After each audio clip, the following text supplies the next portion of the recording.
Yunahan loved the stars. Every night as a child in Seoul, she would stand on her apartment balcony and look up at the sky, dreaming of the day when humans would walk among other species in peace. Now at 23 years old, she was living that dream. She worked as a medical student on Kepler 442, a massive trading station where dozens of alien species came to buy and sell goods from across the galaxy. The station buzzed with life. Tall, blue-skinned Calarians walked past short, furry Prixians. The air smelled like a mixture of exotic spices and engine oil. Yuna smiled as she walked through the marketplace, her medical bag slung over her shoulder. She had just finished her shift at the clinic where she helped treat workers from all species. Everything changed in the loading bay near Dock 17. Yuna heard shouting and turned to see 3 large Vrathian merchants cornering 2 human cargo workers. The Vrathians were big, reptilian creatures with gray scales and cold yellow eyes.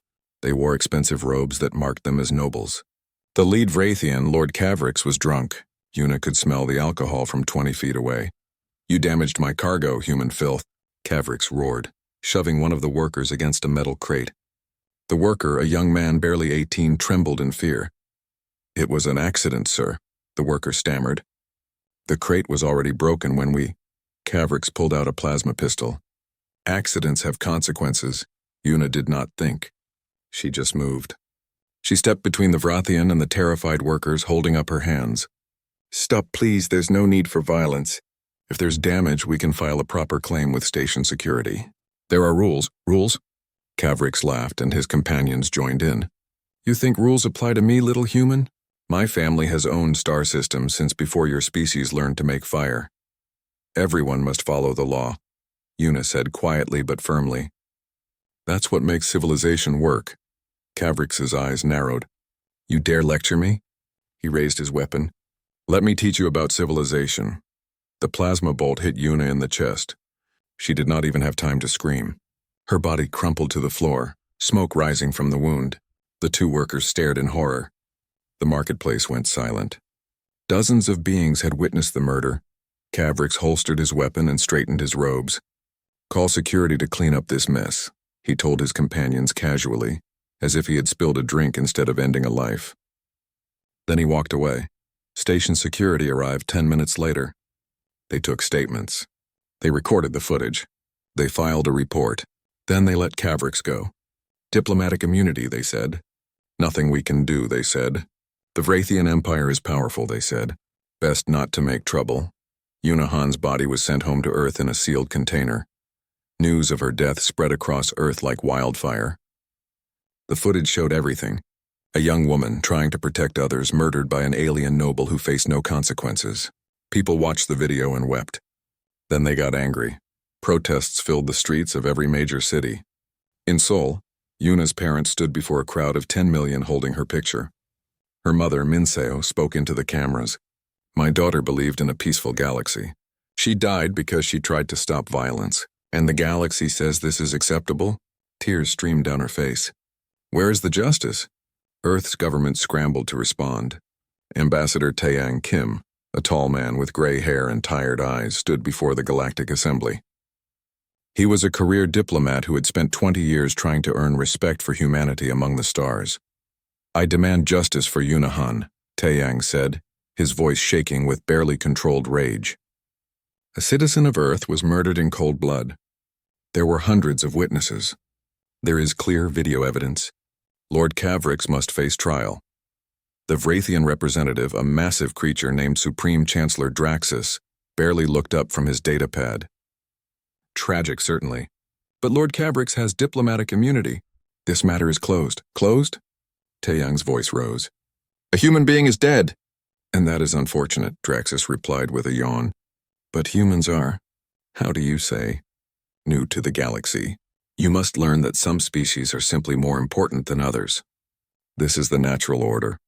Accept it and move on." Other representatives nodded in agreement. A few looked uncomfortable, but none spoke up. Humanity was weak. Everyone knew it. Earth had been part of the Galactic Assembly for only 37 years. They had no military, no powerful allies, no leverage. They were tolerated, not respected. Taeyang returned to Earth defeated. He met with Prime Minister Jaemin Bae in a secure room deep beneath Seoul. The Prime Minister was a small, neat man who rarely showed emotion. Tonight his hands trembled as he poured tea. They dismissed us, Taeyang said quietly. Again, they think we're insects beneath their notice. The Prime Minister was silent for a long moment. Then he picked up his phone and made a single call. Admiral Park, he said. Operation Reckoning is authorized. Show them what we really are. Far beyond Neptune, in the cold darkness of the outer solar system, lights began to activate. For 40 years, humanity had been building something in secret. Hidden shipyards constructed in the shadows of dwarf planets and buried in asteroid fields. Hummed to life. Admiral Ji-hyun Park stood on the bridge of the EDS Indomitable, the largest warship humanity had ever built. She was 52 years old, with short gray hair and eyes like steel. She had been an aerospace engineer before becoming a soldier. She had spent 3 decades preparing for this moment, hoping it would never come. Now it had. All ships report ready status, said Captain Minho Choi, her second in command. He was younger, only 35, but brilliant. His fingers flew across holographic displays, coordinating 300 warships scattered across billions of miles. Display the fleet, Admiral Park ordered. The main screen lit up. Ship after ship appeared on the display, massive dreadnoughts bristling with weapons, sleek frigates designed for stealth, huge carriers filled with combat drones. All of them were invisible to the galaxy's sensors, hidden by technology humanity had reverse-engineered from ancient alien wrecks found drifting in deep space. They think we're weak, Admiral Park said softly. She looked at the picture of Yunahan displayed on a small screen beside her command chair. A bright young woman with a kind smile. A woman who had believed in peace. A woman who had died trying to protect others. They're about to learn the truth, said Sora Lee, the chief tactical officer. She was 28, the youngest person ever to hold the position. She had been studying galactic military tactics since she was a teenager. She knew the Vrathian Empire's every weakness. Admiral Park stood and faced her crew. For 40 years we've hidden. We've built. We've prepared. We hoped we would never need this fleet. But Yunahan is dead and the galaxy calls it acceptable. Today we remind them that humanity protects its own. We're not starting a war. We're delivering a message. Does everyone understand? Yes, Admiral. 300 voices replied in unison, transmitted across the fleet. Then let's bring our girl home, Admiral Park said quietly. All ships engage drives. Set course for Vrathian space. Maximum stealth. They won't see us coming until it's too late. The fleet began to move. 300 warships, silent as ghosts, headed toward the heart of the Vrathian Empire. Earth's secret was about to be revealed, and the galaxy would never be the same. The Vrathian patrol fleet drifted through space near the Orion Nebula trade route. Fleet Master Jorvac sat in his command chair, bored. Patrol duty was beneath him. He was a decorated warrior who had fought in 3 wars. Now he spent his days watching cargo ships pass by. Sir, sensors detecting something, his tactical officer said. Jorvac barely looked up. Probably another human cargo ship.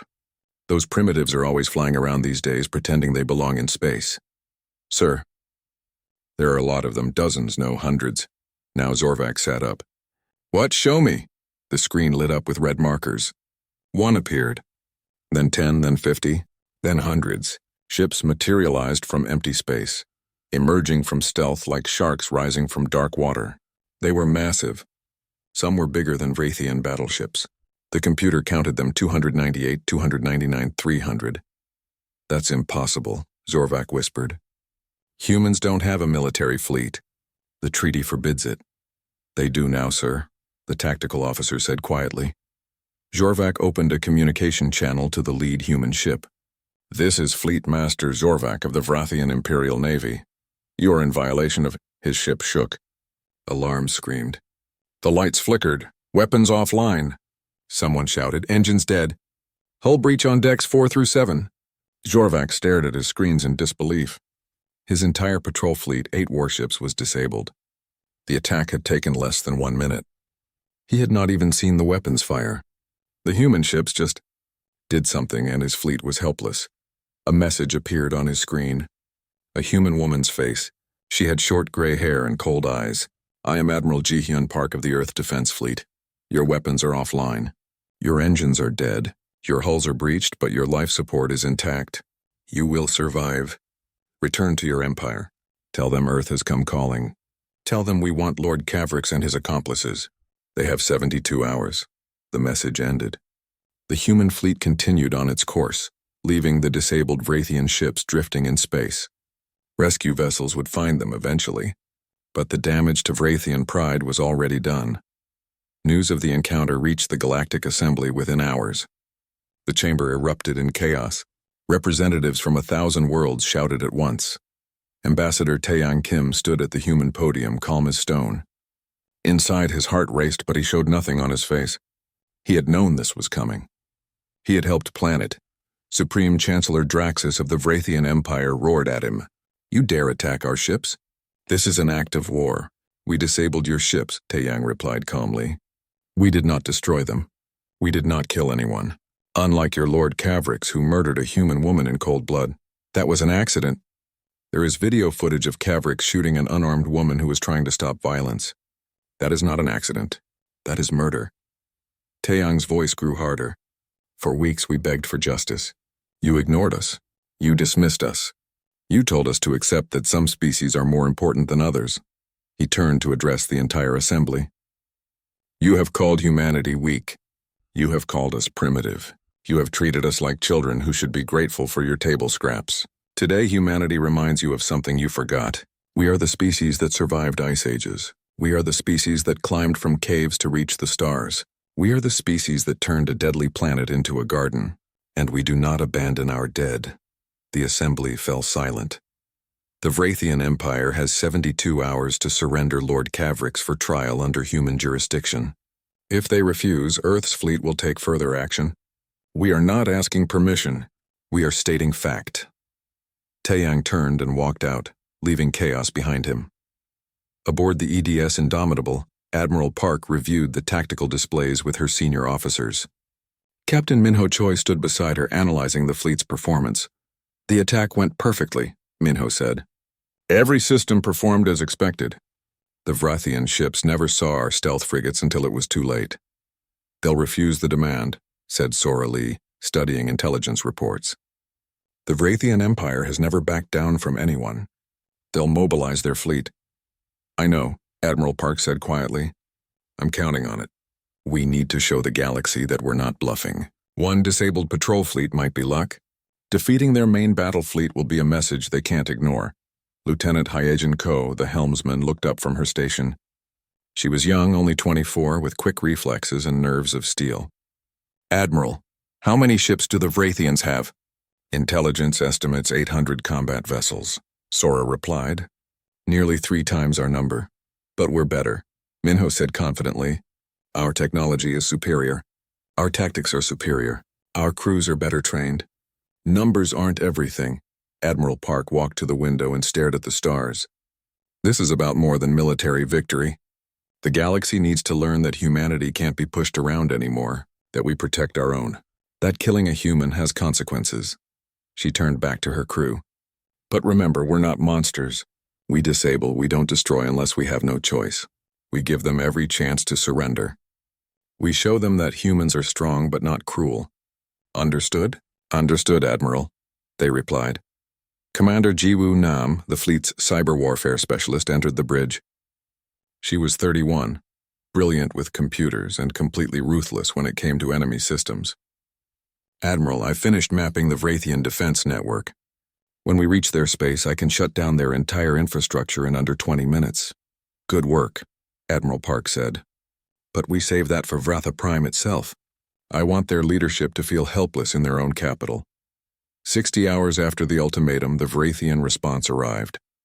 Supreme Chancellor Draxus appeared on every major broadcast channel. He stood in full military uniform, medals covering his chest. "The Vrathian Empire does not negotiate with terrorists," he declared. "These humans think they can threaten us with their toy ships. We have fought and won 100 wars. We will crush this pathetic human fleet and teach them their place. Our military is mobilizing as I speak. In 3 days, there will be no more human problem." He sneered at the camera. "Come to Vratha Prime, humans. Come and die." The broadcast ended. Admiral Park watched it on her command screen. She did not look angry. She looked sad. They still don't understand. They think this is about pride. They think we'll back down when we see their fleet. Should we wait for them to reach us? Minho asked. No. Admiral Park's voice was steel. We go to them. All ships, maximum speed. Set course for Vratha Prime. We end this quickly and decisively. The galaxy is watching. Let's show them what humanity can do. The fleet changed course. 300 human warships accelerated toward the heart of the Vrathian Empire. Behind them, the rest of the galaxy held its breath. Some species hoped humanity would teach the arrogant Vrathians a lesson. Others prepared to watch the young human civilization get destroyed. None of them knew the truth. Humanity was not going to war. Humanity was delivering justice. And nothing in the galaxy would stop them. The Vrathian battle fleet waited at the edge of their home system. 800 warships arranged in perfect formation, a wall of metal and weapons stretching across space. It was the largest military force the Vrathian Empire had assembled in 50 years. Admiral Vorkus commanded the fleet from his flagship, the Eternal Glory. He was old, scarred from a dozen wars, and utterly confident. 300 human ships against 800 Vrathian vessels? This will be over in an hour. We'll send their wreckage back to Earth as a lesson. His tactical officer pointed at the display. Sir, human fleet approaching. They're not even trying to hide. Vorkus watched the human ships arrive. They moved in tight formation, disciplined and precise. Fools. They should have run while they had the chance. All ships, attack formation. Prepare to fire on my command. The Vrathian fleet began to move. Then the human ships did something unexpected. They split into 3 groups. The largest group, the massive dreadnoughts, charged straight at the Vrathian center. A second group of smaller, faster ships raced toward the Vrathian left flank. The third group simply vanished. Where did they go? Vorkus demanded. Unknown, sir. They just disappeared from sensors. No matter. Focus fire on the dreadnoughts. Destroy them! The Vrathian fleet opened fire.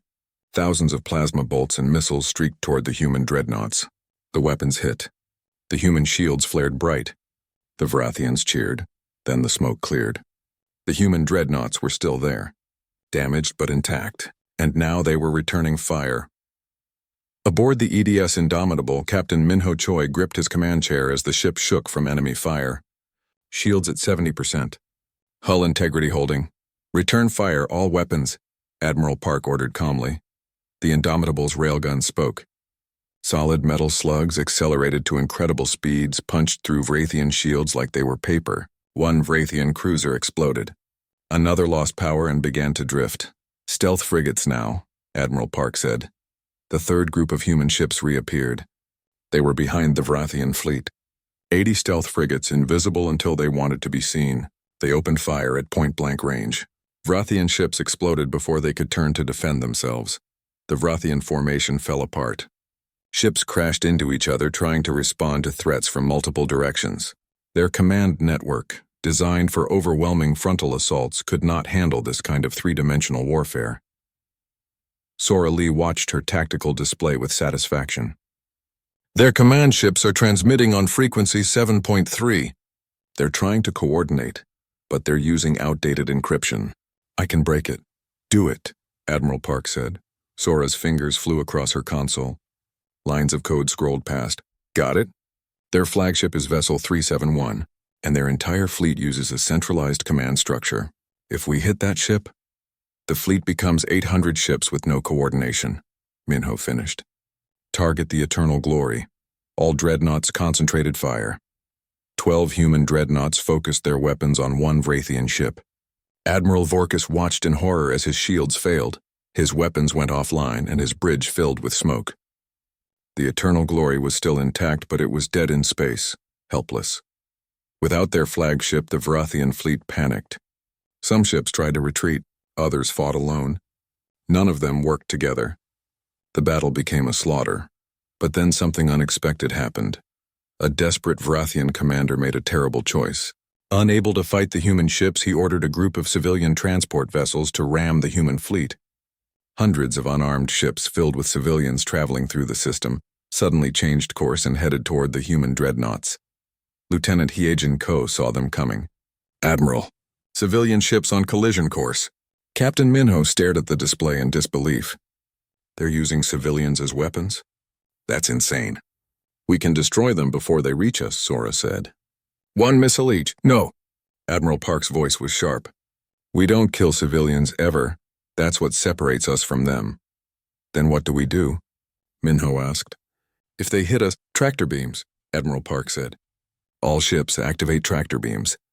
Grab those civilian vessels and redirect them away from us. Carefully. That will leave us vulnerable to enemy fire, Sora warned. I know. Do it anyway. The human fleet stopped firing. Every ship diverted power to tractor beams. Blue energy fields reached out and gently caught the civilian ships, slowing them, turning them, pushing them to safety. It took precious minutes. Minutes when the Vrathian military ships could have destroyed them. But the Vrathian ships did not fire. Their crews watched in shock as the humans carefully saved the very civilians that had been sent to kill them. Some Vrathian commanders began to realize they were not fighting monsters.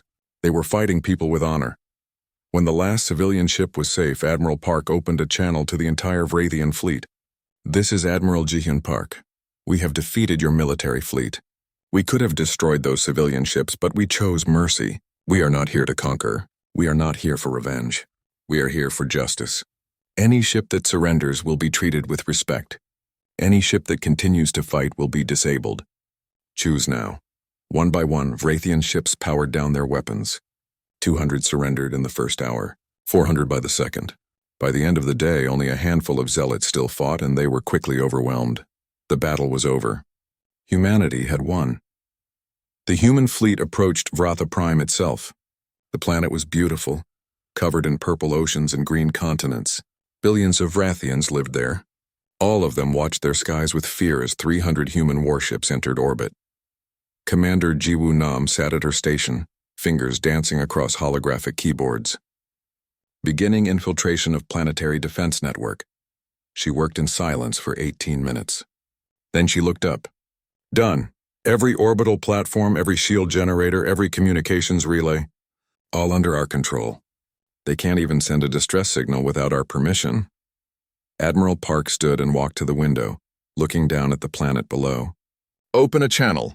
All frequencies. I want every person on that world to hear this. The channel opened. Admiral Park spoke, her voice echoing in every home, every street, every building on Vratha Prime. People of the Vrathian Empire, we are humanity. We have defeated your fleet. We have disabled your defenses. Your capital is at our mercy. We could do to your world what Lord Cavrix did to Yunahan. We could destroy it in an instant and face no consequences. But we are not you. We believe in justice, not murder. We believe in laws, not power alone. She paused, letting her words sink in. Your government has 12 hours to surrender Lord Cavrix and his accomplices for trial. If they refuse, we will take more direct action. We will not harm civilians. We will not destroy your world, but we will make it clear that humanity protects its own, and those who murder humans will face justice. The choice is yours, the message ended. Across Vratha Prime, millions of people stared at their screens in silence. Their mighty empire, the power that had ruled this sector for 500 years, was helpless. And the humans, the species they had called primitive, had beaten them without cruelty, without excess violence, with nothing but skill and determination. 10 hours later, the Vrathian government surrendered. Lord Cavrix and his 2 accomplices were placed aboard a shuttle and sent to the human fleet.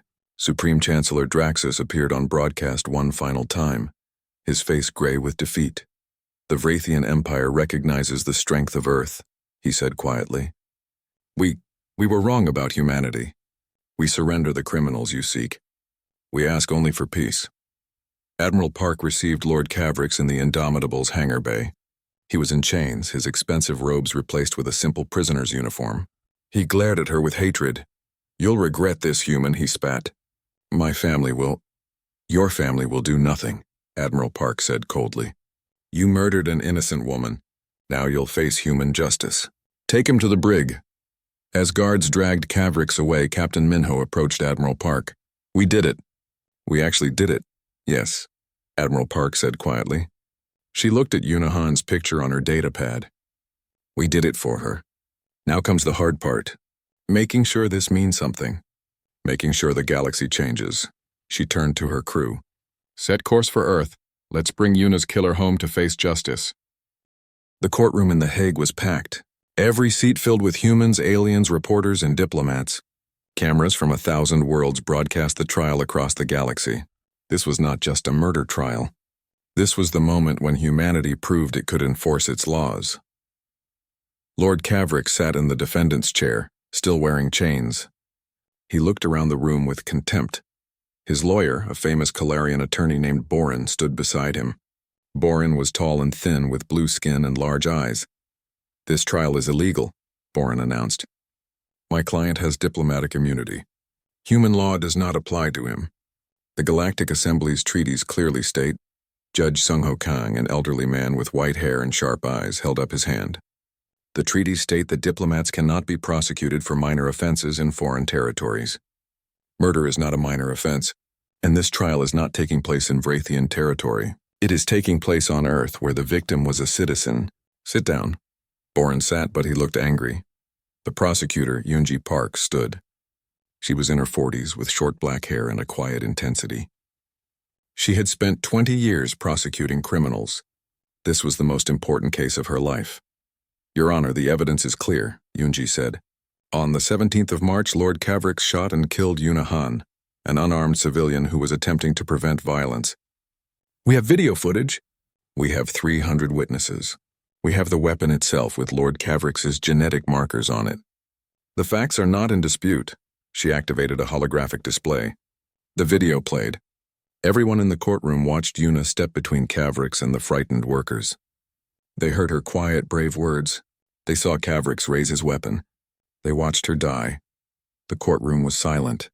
Several people were crying. Even some of the alien observers looked disturbed. "The defense claims this was an accident," Yoonji continued. "But accidents do not involve deliberately aiming a weapon at another person. Accidents do not involve pulling a trigger. This was murder, clear and simple. And Lord Kavrik's must face the consequences." Borin stood again. "My client acted in self-defense. He felt threatened. Threatened by an unarmed medical student?" Yoonji's voice rose. "A woman who weighed 60 kilograms. Against a Vrathian warrior who weighs over 200? That defense is absurd." The trial continued for 3 days. Yoonji called witnesses. The 2 human workers testified about what they saw. Station security officers admitted they had let Kavrik's go because of his status. Medical examiners explained exactly how Yuna had died. Each piece of evidence built an overwhelming case. Kavrik's never took the stand. His lawyer advised against it. But on the final day, as the judge prepared to give instructions to the jury, Kavrik stood suddenly. "I want to speak," he demanded. His lawyer tried to stop him, but Kavrik's pushed him away. He faced the jury, his yellow eyes burning with anger. "You want the truth? Fine, yes, I shot her. She was in my way. She was disrespectful. She was human." He spat the last word like a curse. "My family has ruled worlds for 5 centuries. We are superior. Humans are insects. You should be grateful we even allow you in space. And now you dare judge me? You who crawled from mud only yesterday?" The courtroom exploded in angry shouts. Judge Kang slammed his gavel. "Order, order in the court." When silence returned, Kavrik's continued, his voice dripping with contempt. "You think this trial matters? You think your little fleet changes anything? In 100 years no one will remember the name Yuna Han. But my family will still rule. Power is the only law that matters. You humans will learn that eventually." He sat down, looking satisfied with himself. His lawyer put his head in his hands. In 60 seconds, Kavrik's had destroyed his own defense. The jury deliberated for less than 2 hours. They returned with a verdict: guilty of first-degree murder. Judge Kang pronounced sentence: life imprisonment without possibility of parole. As guards led Kavrik's away, he shouted threats. No one listened. The trial was over. Justice had been served. The Galactic Assembly met in emergency session the next day. The chamber was chaotic. Representatives argued, shouted, and accused. Some demanded sanctions against Earth for kidnapping of Vrathian noble. Others praised humanity's restraint and called for reform.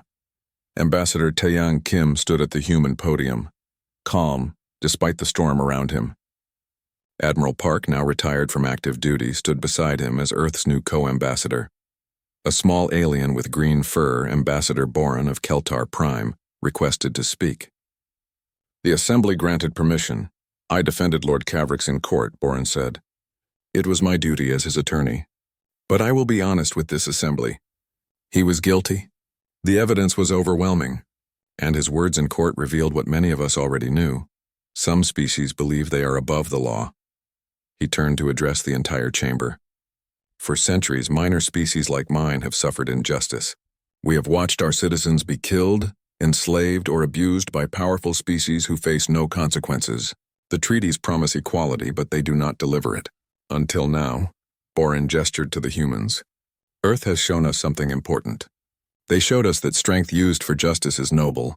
They showed us that even small species can stand up to empires. They showed us that we do not have to accept cruelty as normal. He placed a data chip on his podium. I am introducing new legislation, the Sentient Rights Accord. It would make clear that all species, regardless of power or history, have equal rights under galactic law. That violence against any citizen of any species is a crime. That diplomatic immunity does not cover murder. That justice applies to everyone. The chamber erupted again.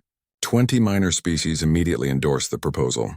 The major powers, the Vrathians, the Kalarians, the Theks, rejected it. Ambassador Taeyang spoke next. Earth supports the Sentient Rights Accord fully. We will use our fleet to protect any species that cannot protect itself. We will patrol trade routes. We will respond to distress calls. We will be the sword and shield for those who have none. Admiral Park added, but we will not be conquerors. We will not build an empire. We will simply ensure that no one else dies like Yunahan died, alone, scared, murdered for trying to do the right thing. Over the following months, the debate continued. The Sentient Rights Accord passed eventually, though with limitations. Some powerful species refused to ratify it, but enough did that it became law. The galaxy had changed. On Kepler 442 station, where Yuna had died, humanity erected a memorial. It was simple, a statue of a young woman with her arms outstretched, protecting invisible people behind her. Her face was kind. Her eyes were determined. A plaque at the base read, Yunahan. She believed in a better galaxy. She died protecting others. May we build the future she dreamed of. Species from across the galaxy came to visit. Some left flowers. Others left small offerings from their own cultures. The memorial became a place of pilgrimage for those who believed in justice and equality. Yuna's parents, Minseo and Dongwu, visited on the anniversary of her death. They stood before the statue for a long time holding hands. Finally, Minseo spoke quietly. Our daughter wanted to heal people. She wanted to bring species together. We lost her, but maybe her death did bring the galaxy together, just not the way she planned. Ambassador Taeyang, who had come with them, nodded. Yuna's name is now known on 1,000 worlds. She has become a symbol. People speak her name when they talk about justice, when they talk about courage, when they talk about doing what's right even when it's dangerous. Dongwu wiped his eyes. She would have been embarrassed by all the attention. She never wanted to be famous. She just wanted to help. Then we'll help in her name, Admiral Park said. She had accompanied them as well. My wife and I are establishing a foundation, the Yunahan Memorial Fund. It will provide scholarships for students of any species who want to study medicine, xenobiology, or interspecies relations. We'll help young people achieve what Yuna dreamed of. Minseo smiled through her tears. She would like that. They stood together in silence, 4 people who had lost someone they loved but who had gained something too. They had gained purpose.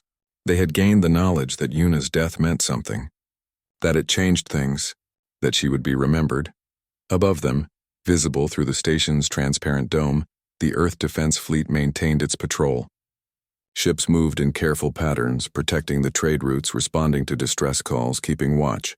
The galaxy had learned that humanity was strong. Now it was learning that humanity was also honorable.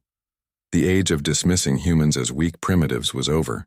The age of humanity as protectors had begun, and it had started with one young woman who refused to stand aside when she saw injustice. Yunahan's legacy would endure for centuries. 5 years had passed since Yunahan's death. The galaxy was different now. Captain Minho Choi stood in front of a classroom on Earth teaching the next generation of officers. He was 40 years old now, with a few gray hairs starting to show. 300 young cadets sat before him, humans and aliens studying together. Tactical superiority comes from three things, Minho explained, pointing at a holographic battle display. First, knowing your enemy better than they know themselves. Second, using surprise and movement to create advantages. Third, never forgetting why you're fighting in the first place. A young Kalarian cadet raised her hand. Sir, in the Battle of Vratha Prime, you could have destroyed the Vrathian fleet completely. Why didn't you? Minho smiled. Because we weren't there to destroy. We were there to deliver justice. Unnecessary death serves no purpose. Remember, power without restraint is just violence. Violence without purpose is just cruelty. We are neither violent nor cruel.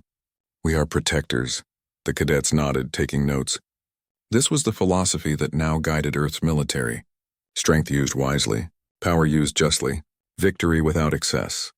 Across the solar system, in the shipyards beyond Neptune, construction continued.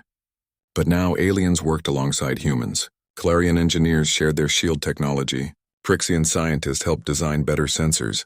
Even some Varathians, ashamed of their empire's past behavior, volunteered to help. Engineer Deho Shin supervised the construction of the newest carrier. He was 55 now, one of the original builders of the secret fleet. He walked through the massive hangar bay with a young Thex apprentice named Killix. This carrier will launch next month, Deho explained. It's the first ship built entirely through cooperation between species. Human hull design, Kalarian shields, Prixian sensors, and Thex weapon systems. It's better than anything one species could build alone. Killix looked at the massive vessel with wonder. I never thought I would work with humans. 5 years ago, my people thought you were primitives. Now we learn from you, and we learn from you, Deho said kindly. That's what Yunahan believed. That different species working together would be stronger than any species alone. She was right. On Earth, at the Galactic Embassy in Geneva, Admiral Ji-hyun Park prepared for her weekly meeting with the Interspecies Rights Council. She had retired from military command to become humanity's lead diplomat.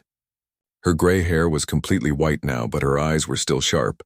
Ambassador Taeyang Kim, now the council's president, entered her office. He looked tired. The work was endless but rewarding. We have 3 new cases this week, Taeyang said, sitting down heavily. A mining company on Rigel 4 is abusing Prixian workers. A Thex warlord is raiding Kalarian colonies. And there's a pirate group attacking trade ships near the Deneb sector. Send the 3rd Fleet to Rigel 4, Park said immediately. Tell the mining company they have 24 hours to release the workers and pay compensation. If they refuse, we shut them down. For the Thex warlord, contact Commander Jiwoo Nam. Have her infiltrate his computer systems and disable his ships. Then we pick him up for trial. As for the pirates, I'll handle the pirates personally, said a voice from the doorway. Sora Lee stood there, now a full admiral herself. She commanded the Earth Defense Initiative's Rapid Response Force. She was 33 years old and already a legend in military circles across the galaxy. The Deneb pirates have been getting bold, Sora continued. They attacked a hospital ship last week. Time to remind them that some targets are off limits. Park nodded. Capture them if possible. Kill them only if necessary. We follow the rules even when our enemies don't. Always, Sora agreed. In Seoul, the Yunahan Medical Center treated patients from dozens of species. The hospital had been built with donations from across the galaxy. A statue of Yuna stood in the main lobby, her arms outstretched, welcoming everyone. Dr. Heejin Ko worked in the emergency room. She had left her position as a ship's pilot to study medicine. Yuna's story had inspired her. Now she saved lives instead of taking them. Today she treated a Vrathian merchant who had collapsed from a rare disease. The merchant was terrified. Vrathians and humans still had tension between them. But Heejin just smiled and got to work. You'll be fine, she told him. We have experience treating your species now. You're in good hands. The merchant stared at her. Why do you help me? My species killed one of yours. We deserve your hatred. Heejin shook her head. One Vrathian killed Yunahan, not all Vrathians. You're not responsible for what he did. You're just a person who needs medical help. That's all that matters to me. The merchant's eyes filled with tears. You are better than we ever were. We're just trying to build something better, Heejin said softly. That's what Yuna wanted. At the Galactic Assembly, Ambassador Park stood to address the gathered representatives. 5 years had changed the assembly too. More minor species had seats now. More voices were heard. The major powers still held influence, but they could no longer simply ignore the weak. Today marks 5 years since Yuna Han's death, Park said quietly. The chamber fell silent. Everyone knew the name. Everyone knew the story. 5 years ago, a young woman died trying to prevent violence. Her death revealed a truth the galaxy had forgotten, that all lives matter. That power does not give anyone the right to harm others. That justice must apply to everyone or it means nothing. She gestured to the chamber. Look at us now. Minor species sit beside major powers. Victims of injustice have a voice. The Sentient Rights Accord has prevented 17 conflicts and saved millions of lives. Pirates are hunted. Slavers are prosecuted. The strong no longer prey on the weak without consequence. Park's voice grew stronger. We are not perfect. There is still injustice. There is still violence. There are still species who believe might makes right. But we are better than we were. And we will continue to improve. She looked around at faces from 100 worlds. Humanity did not start this change because we wanted power. We started it because we lost someone we loved and refused to accept that her death meant nothing. We are not the strongest species. We are not the oldest.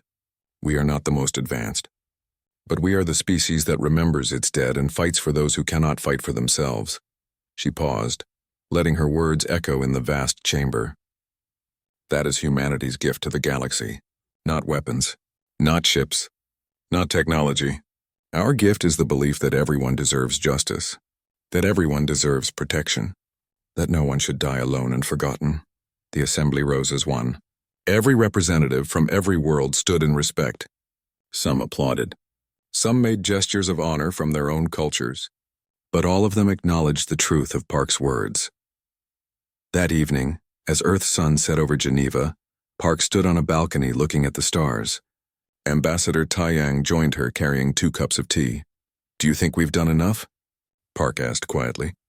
Do you think Yuna would be proud? Taiyang considered the question.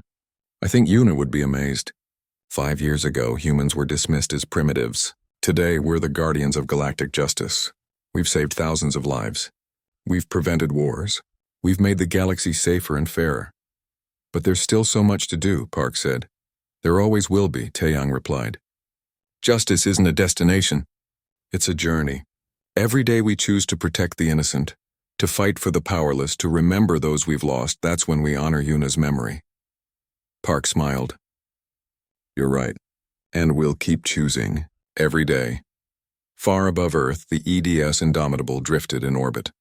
The massive warship bore the scars of a dozen battles now, but it was still strong, still proud.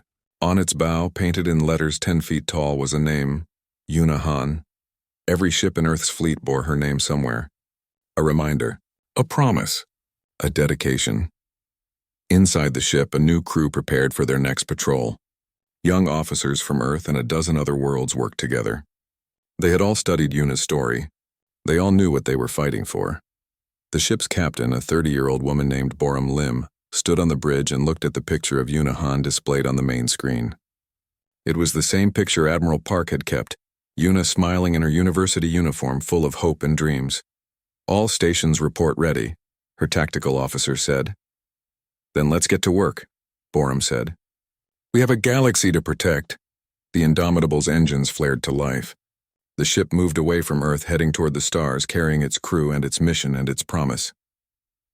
Yuna Han had wanted to heal the galaxy. In death, she had done something perhaps even greater. She had shown the galaxy what it could become. What it should become, what it would become, as long as people remembered her name and the lesson it carried. Justice for all, protection for the weak, consequences for the cruel. These were not just human values anymore. They were becoming galactic values. And it had all started with one young woman who refused to stand aside when she saw injustice. The galaxy would never forget Yuna Han. And because of that, the galaxy would never be the same.